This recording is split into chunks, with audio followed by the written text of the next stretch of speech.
Bhagavad Lila, 10th Canto. Krsna teases Rukmini. Once Krishna was reclining on his bed in Dwarka. Actually, he was relaxing on Queen Rukmini's bed, and Queen Rukmini was fanning him, and her maidservants were surrounding her.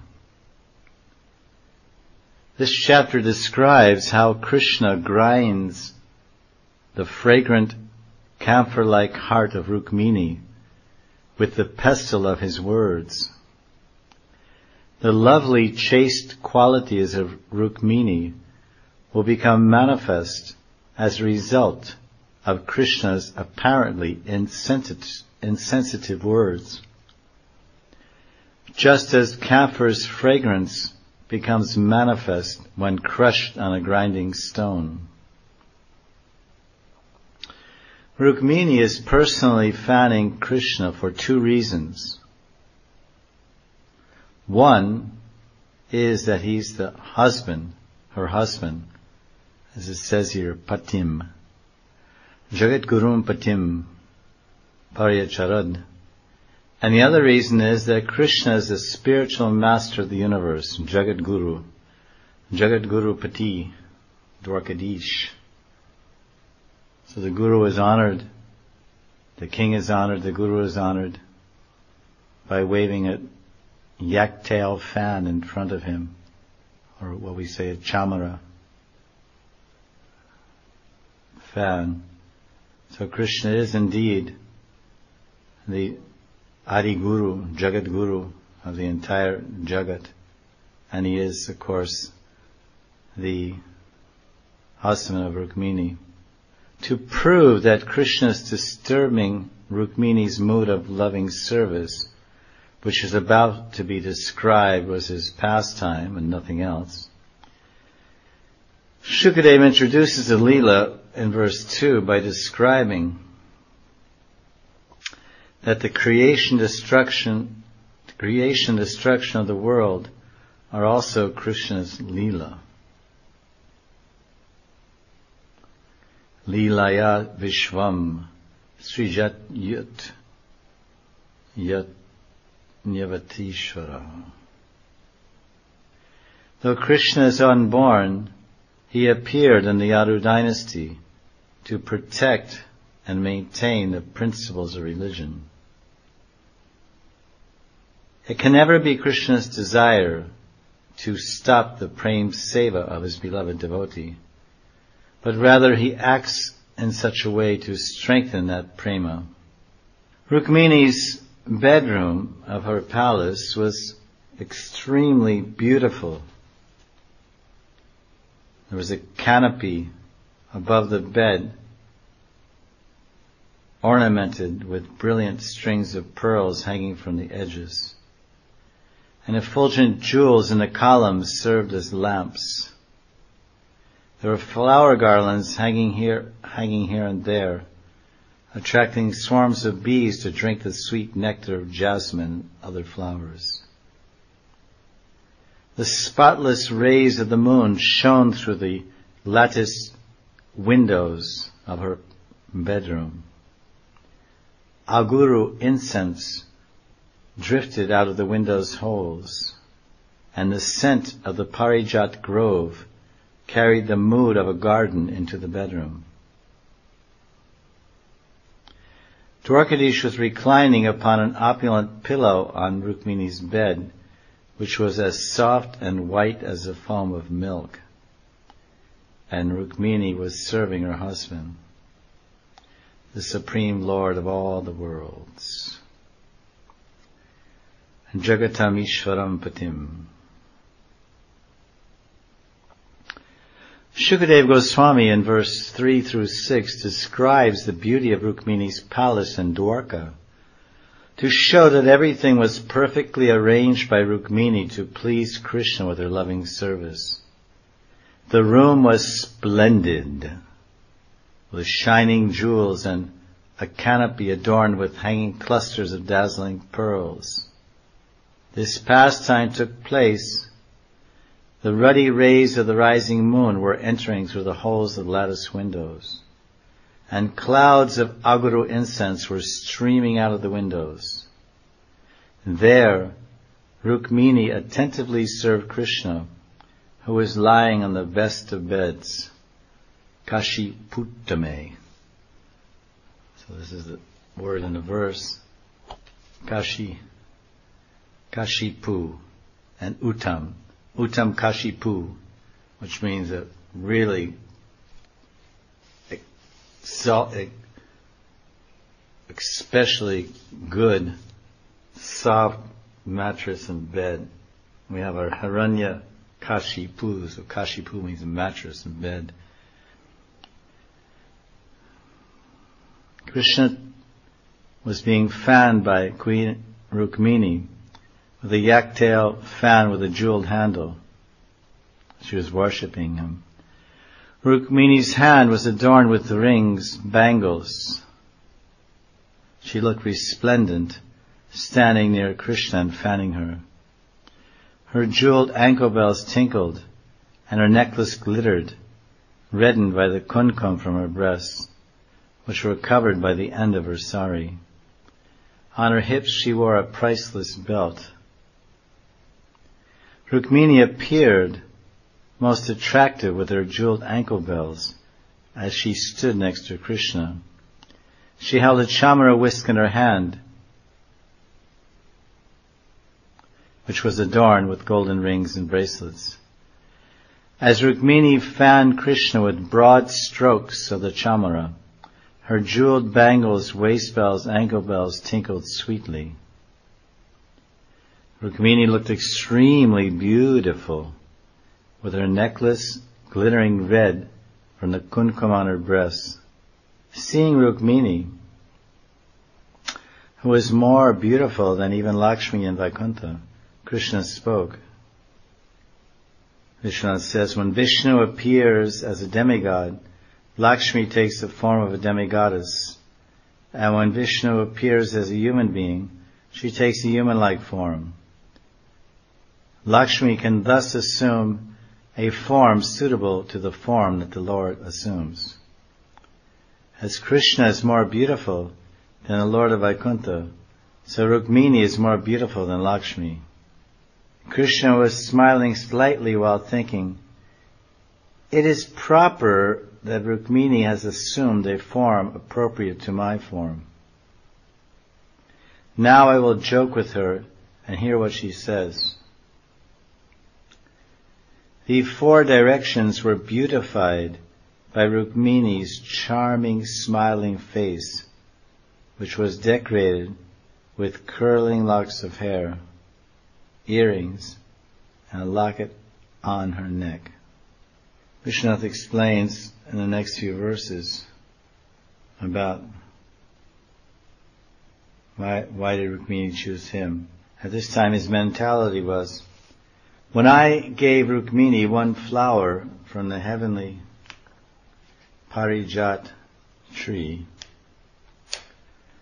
Satyabhama became so full of anger and pride that I could not pacify her even by falling at her feet.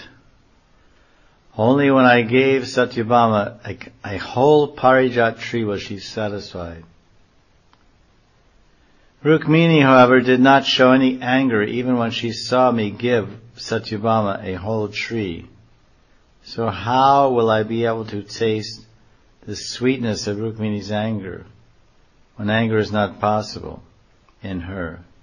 Because she is always sober and speaks sweet words. Thus Krishna considered, and he decided, if I speak like this to Rukmini, I will be able to provoke her anger. This is what some authorities say. Others explain Krishna's speech to Rukmini, that Krishna spoke as he did to see how his beloved Rukmini would respond if he tried to uproot the tree of her prema. Thus Krishna said, my dear beloved, you think that you are very intelligent, despite your being completely endowed without all transcendental qualities. Actually, you are ignorant of your own welfare. Therefore you are not intelligent. Now just listen as I explain this.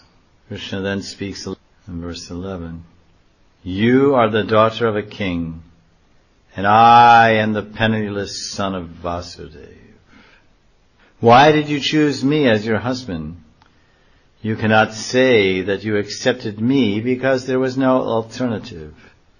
For many kings wanted you as their wife, nor can you say that those kings were inferior in wealth, beauty, and qualities to me, for they were endowed with fabulous wealth, power, beauty, and courage, like the Lokopalas, planetary rulers. They were not devoid of wealth and enjoyment like Runtidev and others. You cannot say that they were far away because they came to your place to request you. Nor can you say that your relatives were opposed, for your brother and father wanted to give you to them. You also failed to notice my cowardly nature, a great fault in one born as a Kshatriya. I made enemies with many strong kings and have only a few friends like Arjuna. Moreover, being a Yadav, it was not proper for me to be a king. Although I was entitled to the throne after killing Kamsa, I abandoned that status and gave the royal throne to my grandfather Ugrasen. Krishna said to Rukmini, "Oh, fine-browed lady, pious women who follow the path of men like us, whose course of action is unclear, who are not strictly religious or irreligious, who sometimes steal others' wives, who at other times follow the rules of Vedic conduct, and who do not even follow the social behavior, since I insulted your brother even in your presence, must have always suffer. If some do not suffer, that is to their credit. As for me, however, I have no interest at all in material sense gratification.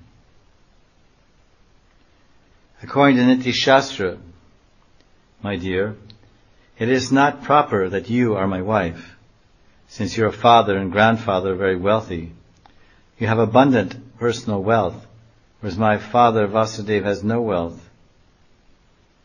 The only wealth I have is what little I have been able to earn on my own. You hail from a great dynasty, whereas I do not have a good family background being a Yadav.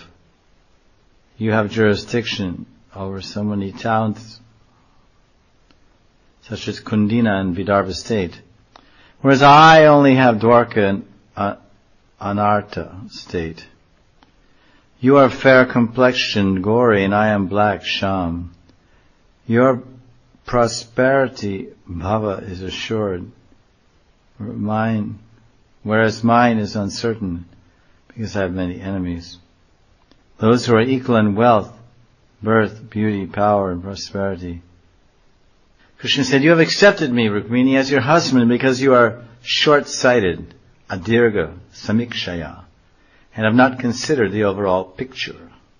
Moreover, what has happened. But since you are still in the prime of youth, there's no loss even now. You should use your intelligence and choose a suitable Kshatriya husband. Rukmini may ask, then why did you take me as your wife?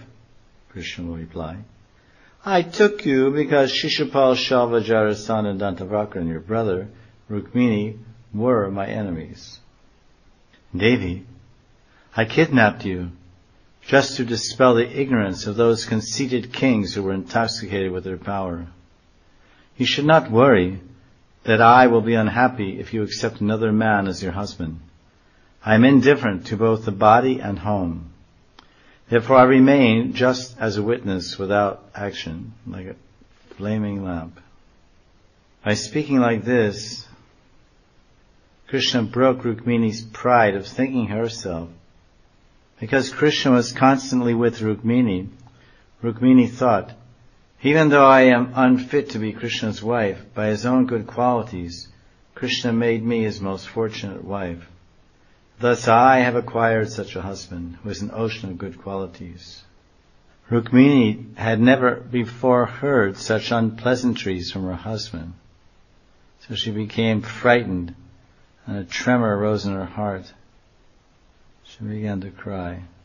With her tender foot, effulgent with the reddish glow of her toenails, Rukmini scratched the ground, and tears darkened by her eye makeup sprinkled her kumkum-reddened breast. There Rukmini stood, face downwards, her voice choked up by extreme sorrow. Ati dukkha rudha vak.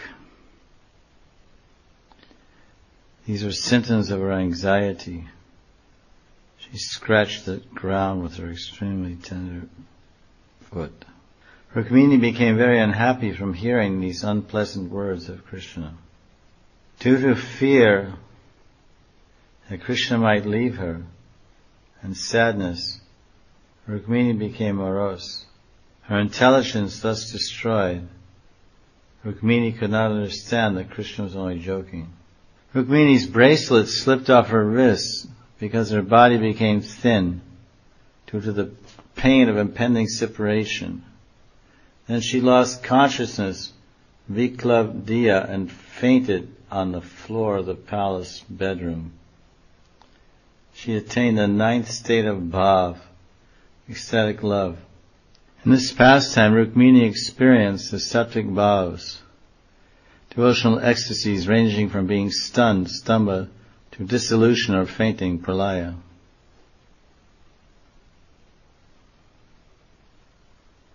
Rukmini could not understand the depth of Krishna's joking because she was bound by pure love of God, prema bandhanam. As Krishna prema increases to anurag, intense attraction, the devotee, who is the shelter of that anurag, feels more and more humble and wretched at every moment. Overwhelmed by delusion, he thinks, I am not worthy of Krishna, and therefore I deserve to be rejected by him. Seeing that his queen, Rukmini, had fainted, fallen unconscious on the ground, Krishna quickly got down from the bed, and he manifested 4 arms simultaneously to lift Rukmini, embrace her, wipe her face, and retie her hair. So each arm was doing something different. One hand was wiping her face, one was retying her loosened hair, the other 2 were lifting her, embracing her. Krishna wiped Rukmini's tear-filled eyes and her breasts, which were stained with tears of sorrow. Bhagavan Sri Krishna said, O Vaidarbhi Rukmini, do not be displeased with me. I know that you are fully devoted to me. I only spoke in jest, dear lady, because I wanted to hear what you would say. However, if you give up your body now, how will I be able to bear such a great burden? I will then have to give up my body also. Having already created problems for you and me by making such false displays of love by embracing me and wiping away my tears, do you want to cause me further suffering? This is Rukmini. Fearing such a response from Rukmini, Krishna spoke this verse, O Vaidarbhi, do not be pleased with me. In this instance or exchange, Rukmini might reply like this, Oh, I am not displeased with you, who are the most merciful, but upon hearing you say that I should go to another man for my own benefit, after having suffered sorrow by staying beside you, I fainted in bliss. Why did you wake me from that swoon? If I had remained in that state a moment longer, both you and I could have attained the supreme nirvana. Fearing such sarcastic words from Rukmini, Krishna then said, I know that you are fully dedicated to me, having no other goal than me, Rukmini. Then why did you speak such harsh words?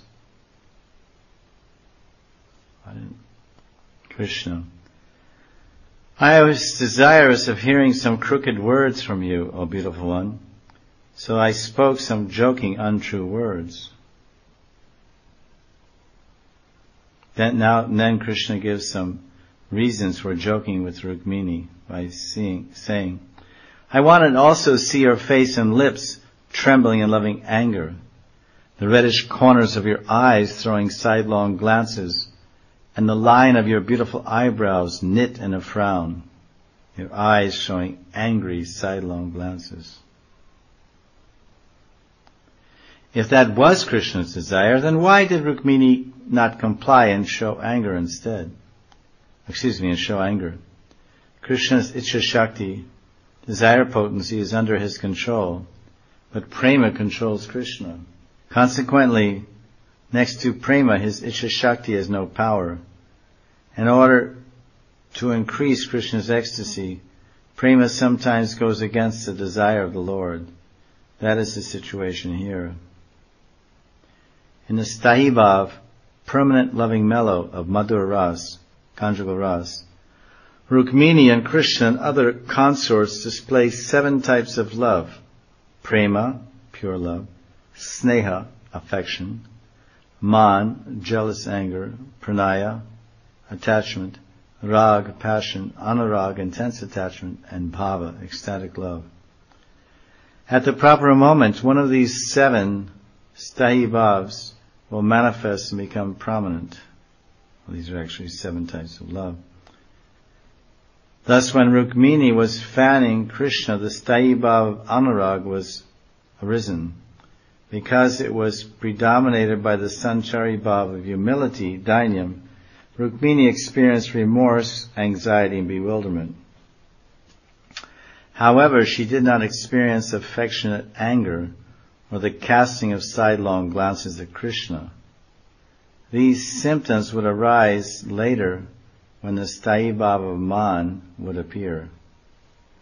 Because Rukmini's affection is grita sneha, ghee-like affection, her man does not manifest in the extreme. Satyabhama, however, with her madhu sneha, honey-like affection, exhibits man even in anurag, and gives Krishna immense pleasure with her trembling lips, angry glances, and furrowed brows. Rukmini might object by saying, Prabhu, you become unhappy with my services such as fanning, but derive pleasure when I give up those services and speak angry words to you. You are not pleased to see my smiling face, but you are pleased to see my face dried up in extreme misery, discolored by anger, and displaying horrible grimaces. Why do you act like this? And then Krishna answers in this verse, householders derive the greatest pleasure from joking like this with their beloved wives. Taking the same statements by which Krishna previously denigrated himself and put himself down and praised Rukmini, Rukmini is now praising Krishna by giving an opposite meaning to those arguments. So Krishna inquired in verse 11 in his joking conversation which devastated Rukmini while she was fanning him. Krishna posited, why did you select us who are not equal to you? Rukmini said, O lotus-eyed Lord, it is true that I can never be equal to you. You are the Supreme Lord, endowed with 6 opulences, and are the supreme controller of 3 separate deities. I am a mundane woman controlled by the 3 gunas. Therefore I am very satisfied. Therefore I am vastly inferior to you. So how can I even imagine as equal to you? Although Rukmini is the transcendental goddess of fortune, due to her extreme humility, she is identifying herself with Krishna's external energy, which is in fact her expansion. Text 12, Krishna said that out of fear of the kings we took shelter in the ocean, which means Krishna is saying, I'm fearful. Krishna responds to this verse by saying, "Oh Urukram, this name indicates Krishna's fearlessness." Kram means power or sequence. It is true that actually you are fearless. You seem to have fear of the modes of nature, which are the actual rulers of this world, because they impel all living beings to act. Because you fear that your devotee will come under the influence of these modes of nature and become entangled in sense gratification. You enter the internal ocean of the hearts of the devotees, and you remain as the omniscient supersoul to protect your devotees. Krishna may object. What is the proof that I reside in the hearts of my devotees? Of course, this question was answered in 395 of the Bhagavatam, when Brahma said, Naipashi nat hridayam buruhat sapumsam. For your pleasure, my Lord, you are never separated from the lotus of the devotees' hearts. And the Navi Havi Rishi said, Pranaya Rasanaya Tritangri Padma Sabhavati Bhagavata Pradana Ukta. The devotees bind your lotus feet in their hearts with the ropes of love. Rukmini continues, My Lord, as a super soul you are perceived in terms of the sense objects, taste, form, sound, touch, smell. Your transcendental beauty and other qualities are perceived by your devotees through meditation. Krishna is the sole object of meditation for his devotees. And Krishna replies, But we created enmity with the powerful kings. Rukmini replies, and it is the material senses which are actually powerful in this world. You take up the battle against sense gratification on the part of your devotees, and thus you constantly try to help them in their struggle for spiritual purity. In the beginning, the sadhaka realizes a little of your sweetness through meditation, but does not see you directly. It appears that you enter their hearts and go to sleep as if out of fear of the sense objects. When the devotee's attachment to you matures and he conquers the enemy's senses, he loses his attraction for the sense objects. Then you manifest yourself as if rising up from sleep. You become directly visible to the devotee and give him your full sweetness. At that time, the eternal loving relationship between you and your devotees becomes an irrevocable fact. Krishna says, We renounce the royal throne. Rukmini says, Yes, that is quite proper. Your servants also give up royal positions and political posts because it gives rise to complete loss of discrimination. If they do so, what to speak of you? In text 13, Krishna jested with Rukmini by saying, Women are usually destined to suffer when they stay with men whose behavior is uncertain and that pursue a path not approved by society. Rukmini said, Yes, it is true, because your activities are always transcendental. They are unfathomable even to the sages. And certainly your activities are incomprehensible to the animalistic men entangled in worldly behavior. It is also true that you do not follow the customary path. Your endeavors move you through the world. Rather, I can say, it is true that you do not follow the customary path. Your endeavors transcend this world. Therefore, the endeavors of even those who follow you are also transcendental. Krishna says, We have no material possessions. This is what he said in 14. And we are dear to those who are similarly have nothing, Niskinchan Jana Priya. Therefore, O slender one, the wealthy hardly ever worship me, and after all, you are a queen and royalty. Rukmini said, yes, you are indeed Niskinchan, because the word kinchan means something. Rukmini said, you are Niskinchan in the sense that nothing is greater than you, and you are Niskinchan in the sense that you do not only have some kinchan, opulence, power, sweetness, fame, strength, knowledge, renunciation, but you possess all of these in complete measure, since you are the source of all emanations.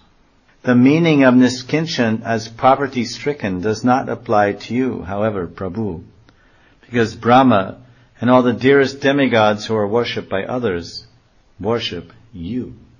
When Krishna said that wealthy people don't worship me, and she said, those materialistic men blinded by wealth, whose very life is their money, they do not know you as death, as the punisher.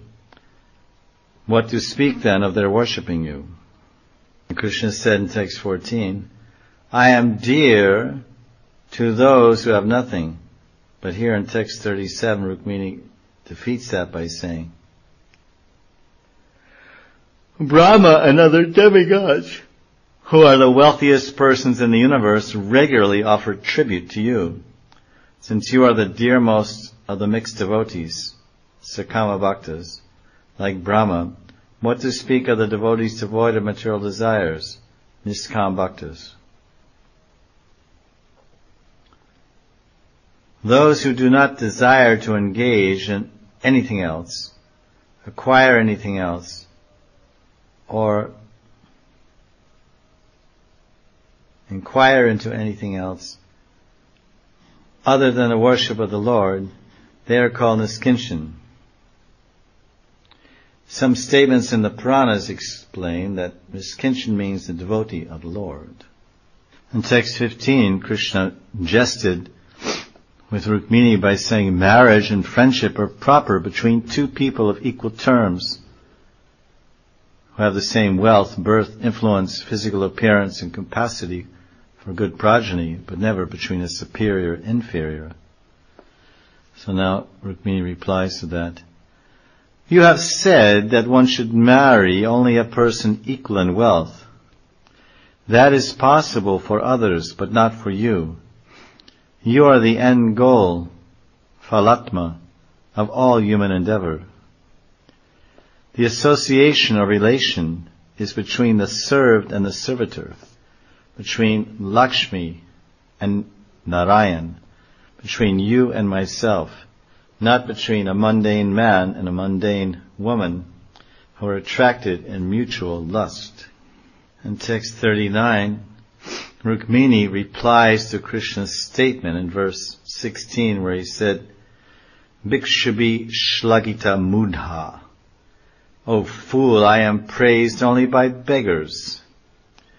Then this verse, Rukmini explains the super excellence of being praised by beggars. Rukmini said, Prabhu, those so-called beggars, bhikshus, are actually sages in the Paramahamsa stage of life, who have reached the highest level of spiritual advancement, and thus given up the sannyasi rod or danda.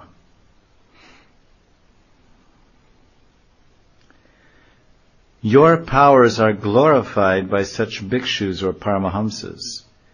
Everything becomes auspicious by praising you, the super soul of all souls. Therefore, praising you is not foolish, mudha. Rather, if you say it is foolish, you are foolish, mudha.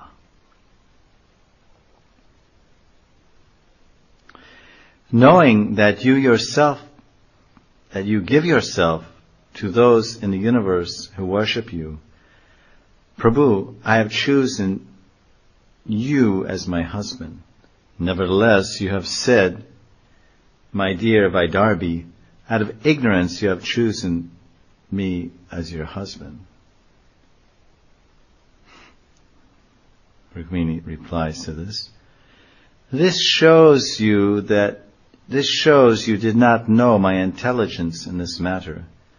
I have chosen you after rejecting lesser personalities like Brahma and Shiva, whose benedictions are all destroyed by the force of time, emanating from the movement of your eyebrows.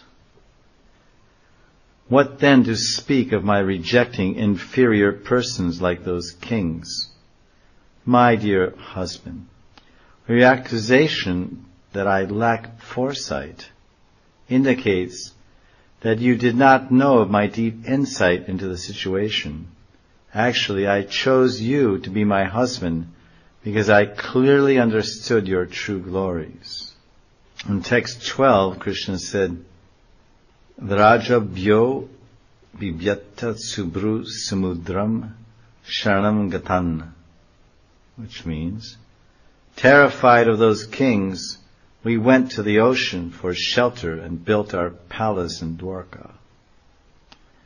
Then suddenly Rukmini manifested the sthayi bhav of man, anger. Having already hinted at Krishna's ignorance of her knowledge and foresight, Rukmini became provoked to anger by hearing Krishna glorifying other men who might have become her husband. Rukmini clearly indicates Krishna's ignorance while frowning and casting angry sidelong glances at him. Rukmini said, Your words are foolish. Like a lion, you defeated all the other kings and took me away as your prize. It is simply foolish to say that out of fear of those same kings you went to the ocean. But, Krishna may object, earlier you said that it was true that I took shelter of the ocean out of fear. Rukmini, yes, but that was my foolishness.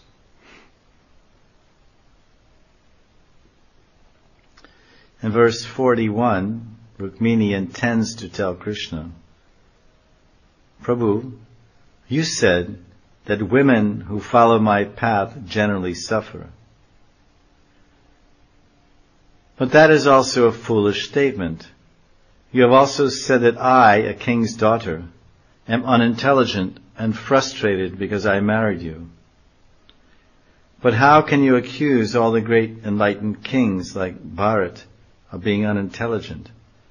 They were the wisest of men, yet they gave up everything to follow you and were certainly not frustrated by the result.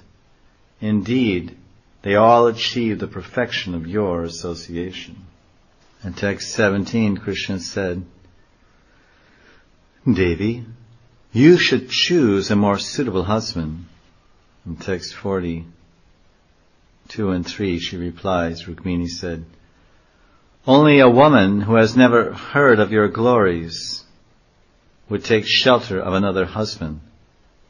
What mortal woman who has once smelled the fragrance of your lotus feet or heard your glories praised by sages who are like bees would accept anyone but you as their husband? One becomes liberated simply by hearing and chanting your glories. Anyone who does not appreciate your topics, Harikatha, such as a Rakshas or a daughter of a witch, will take shelter of someone else and consequently always experience great fear. How could any sane, discriminating woman take shelter of anyone but you, my dear Lord? In text 16, Krishna said that he was bereft of all good qualities. And here Rukmini refutes that by saying Krishna's gunalayasya, the abode or reservoir of all transcendental qualities. Text 43, Rukmini said, But I am the daughter of a human. However, so after hearing about your qualities, I have taken full shelter of you. Because you are suitable as my very super soul, I should surrender to you, who are most favorable to me. With the sudden appearance of the Sthayi Bhav, known as humility, it's actually a Sanchari Bhav. Rukmini, though she is eternally liberated consort of Krishna, humbly thinks of herself as an ordinary human bound by karma. Rukmini then prays for the opportunity to worship her Lord Krishna. She said, "May I attain the shelter of your lotus feet after wandering for many births." Oh, my beloved, I was bewildered by hearing about your various incarnations. I heard that when you descended as Ram, you abandoned your wife Sita, and that in this life you abandoned the gopis. Also by hearing just now the way you have been speaking, I am experiencing delusion and various confusing doubts. Nevertheless, your lotus feet have mercifully approached your worshipper, coming of their own accord to destroy a multitude of illusions. May I surrender unto your lotus feet, which give happiness and a continuous taste of nectar to persons like us. Vishnu says, in this verse, which is 43, Rukmini is hinting that she would rather surrender to Krishna's lotus feet than his lotus face. Why? Because Krishna's lotus face contains his mouth, and from his mouth words come out, and those words that Krishna speaks sometimes emanate poison, even death-inflicting poison. At other times, Krishna's face gives life-restoring nectar, but Krishna's feet are always sweet and merciful. So therefore she opted for Krishna's feet instead of his unpredictable lotus face. Text 44. Pointing her index finger at Krishna with jealous anger, Rukmini spoke fiery words to condemn the kings whom Krishna had praised in verse 10 of this chapter. Pointing her index finger at Krishna, Rukmini said, "These so-called great kings that you mentioned are like asses, because their wives sometimes kick them. They resemble dogs, because they behave inimically toward outsiders in order to protect their home. They are like cats, because they eat the remnants of their wives, and they resemble slaves, because they are servile in family affairs. Such kings may appear desirable to a foolish woman who has not heard or understood your unlimited glories. O destroyer of enemies, Adi Karshan, you drag my enemies like Shishupal to the kingdom of death." Then Rukmini says, 45, "A woman who fails to relish the fragrance of the honey of your lotus feet becomes totally befooled, and thus she accepts as her husband or lover a living corpse covered with skin, whiskers, nails, head hair, and body hair, and filled with flesh, bones, blood, parasites, feces, mucus, bile, and air." Vishnu says, Rukmini said, "On the authority of the Shastras, which say that one should become one's husband who can remove all fear, you alone qualify as the real husband for all women at all times.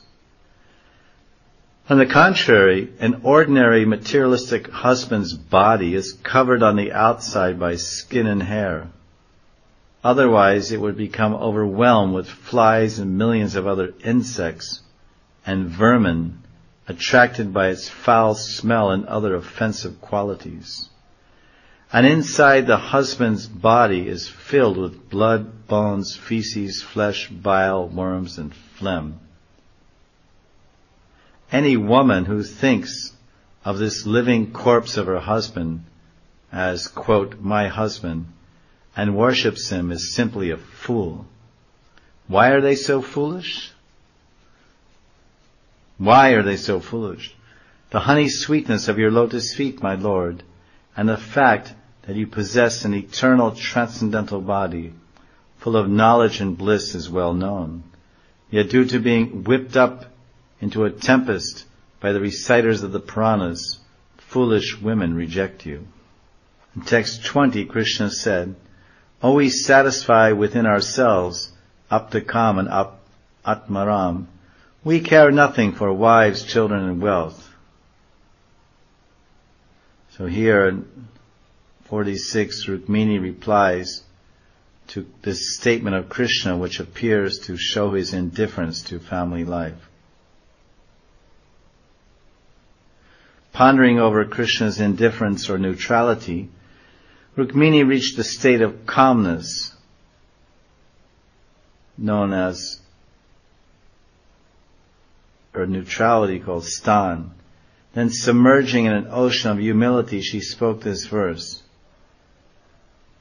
Rukmini said, let me have loving attachment to your lotus feet, even if you are indifferent to me. Your indifference to me is appropriate, since you glance on the entire universe with indifference, because you take pleasure within yourself, Atman Ratasya, Atmaram, you rarely look at me. Vishwanath says, humbly identifying herself with Krishna's external material energy, which is nothing but her expansion, Rukmini says, though you do not often look at me, when you are ready to manifest the material universe, and thus begin to work through the mode of passion, which is your potency, then you will certainly glance upon me, and I will rejoice. It will be a great display of mercy for me, and I will accept it as my greatest fortune. The inner meaning of text 46, or the inner meaning of Rukmini's statement here is as follows. Rukmini said, actually, you are very attached to me, as attested to by your own words. You said, I am also thinking about her so much that I cannot sleep at night. Yet from your statement, your recent statement here, text 20, we see that you are indifferent.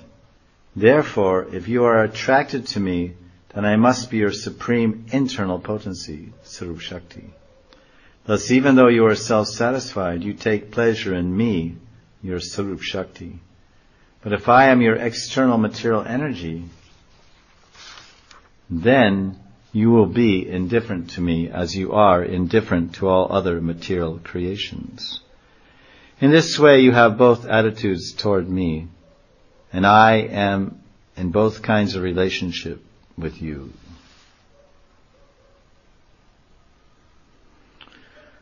Or else you are teaching other men about ordinary female psychology by using me as an example, since I am a woman. Having refuted everything Krishna said, Rukmini, in a gracious frame of mind, now praises the truthfulness of Krishna's statements. Thus she says, thus I do not consider your statements, my Lord, that I should marry a person of similar qualities to be false. After all, in this world, sometimes a woman becomes attracted to some man before marriage. For example, of the 3 daughters of the king of Kashi, Ambika, Ambalika, and Amba became attracted to Shalva. Even married women may desire newer and newer lovers. An intelligent man will not marry such a woman, for he will suffer in this life and the next. You, being omniscient, would have rejected me already if you had known me to be like this. Krishna replied, we joked with you, wanting to hear your words. He speaks the plural here because some of Rukmini's maidservants also wanted to hear. Or the plural is used by saying we, to indicate that Krishna's sense of hearing desired to enjoy Having been the object of my jokes, you interpreted what I said in another way, which is most certainly true. What benediction can I, who am supremely satisfied, give to her?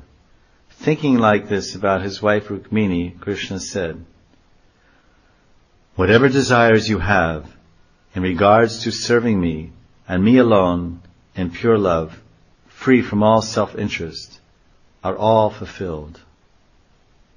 In this verse 50, Krishna is saying,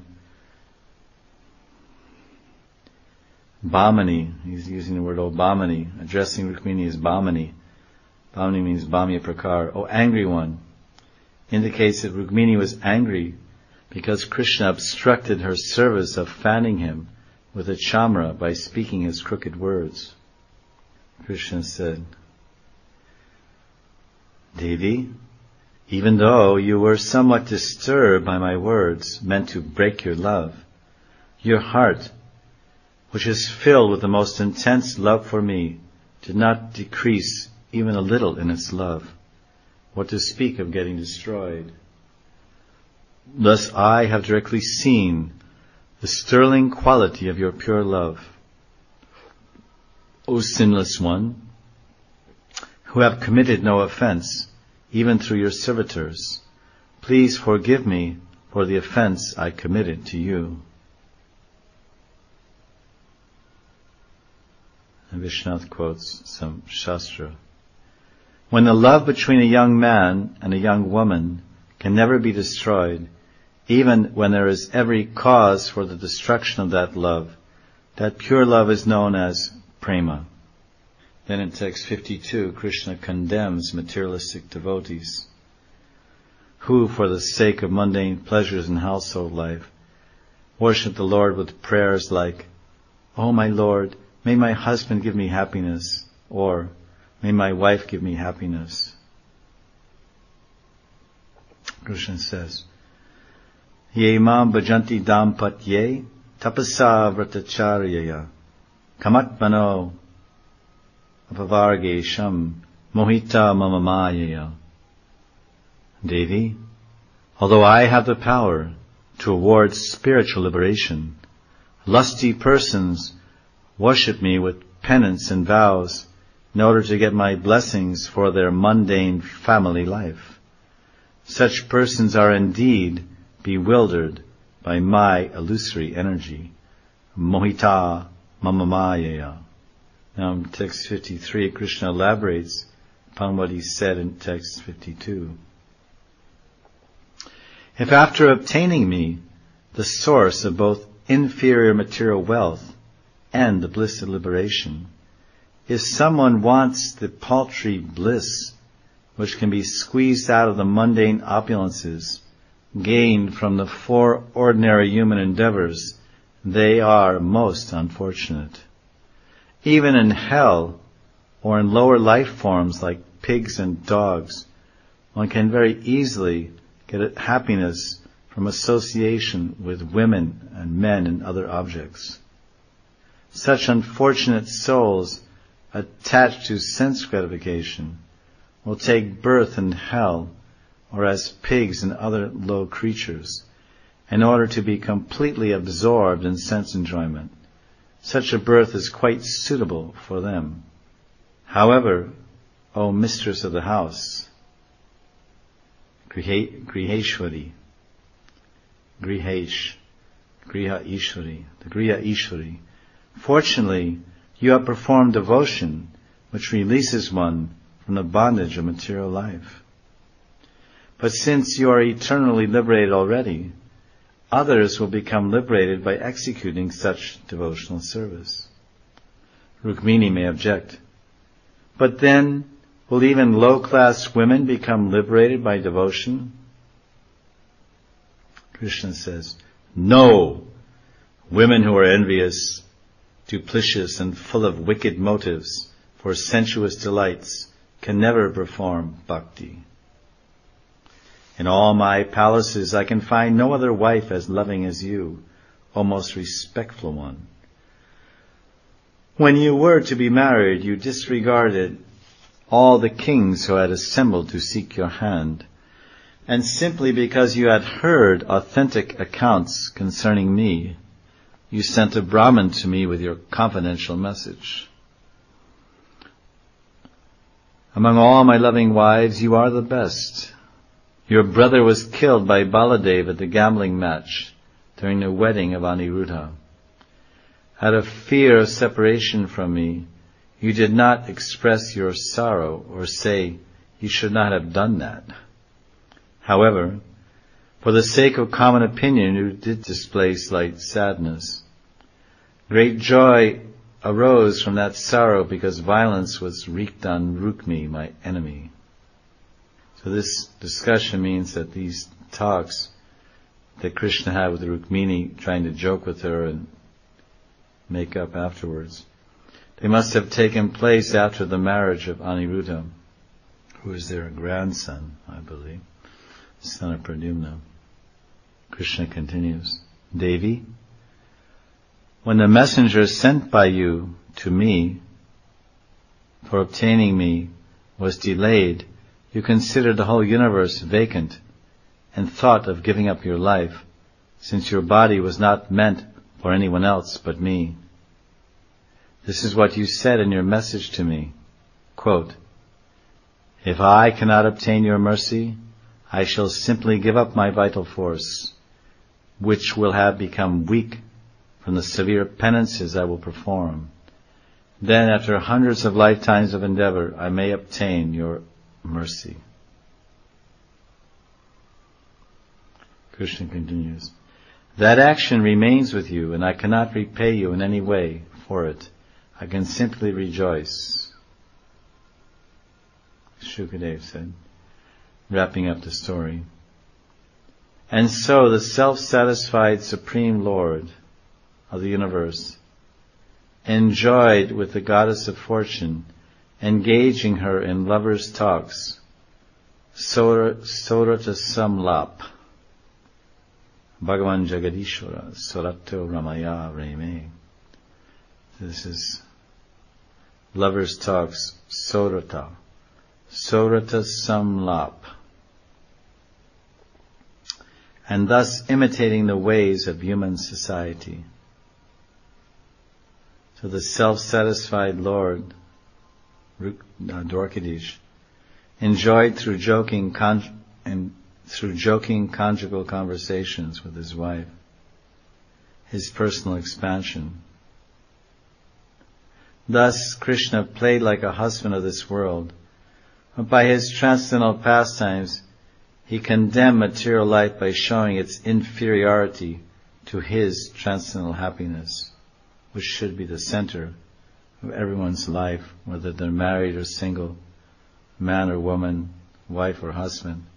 Krishna should be the center, his happiness, his pleasure, and everything should be dedicated to the center, who is none other than Sri Krishna. Grantaraj Srimad Bhagavatam ki jai. Jai Jai Shri Radhe. Jai Jai Shri Radhe. Jai Jai Shri Radhe.